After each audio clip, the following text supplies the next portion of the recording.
Natuntun at naaresto sa Navotas ang isang lalaki wanted sa kasong frustrated murder. Tinanggi ng suspect na binaril niya ang kanyang kapitbahay. May unang balita si James Agustin. Sa labas ng kanyang bahay sa barangay NBBS Navotas City, inaresto ng pulisya ang 27 anyos na lalaking construction worker na wanted sa kasong frustrated murder. Isinilbi sa kanyang arrest warrant na inisyu ng korte. Naging mailap ang ating suspect dahil nung nalaman niya na sinampahan siya ng reklamo ng pamilya ng biktima at nabuhay naman yung biktima, ito ay lumipat, nagpalipat-lipat ng iba't ibang lugar. Ayon sa pulisya, January 2023, nang barilin umano na lalaki ang kanyang kapitbahay. Sugatan noon ng 33 anyos na biktima.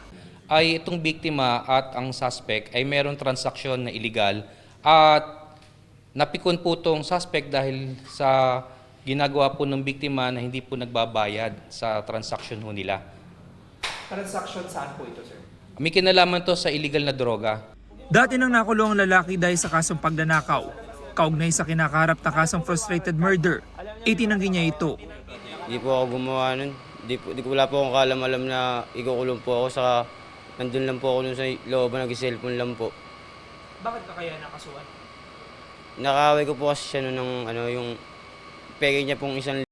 Pinabili niya, inutusan niya po ako sa tindahan na bili po daw sa may tindahan isang kahang sigarilyo. Tapos ako po, pinagalitan po ako sa may tindahan na pera mo ikaw kakasuhan ko eh.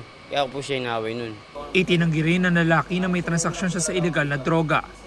Inihanda na ng pulisya mga dokumento para sa return of warrant. Ito ang unang balita. James Agustin para sa GMA Integrated News. Igan, mauna ka sa mga balita, mag-subscribe na sa GMA Integrated News sa YouTube para sa iba't ibang ulat sa ating bansa.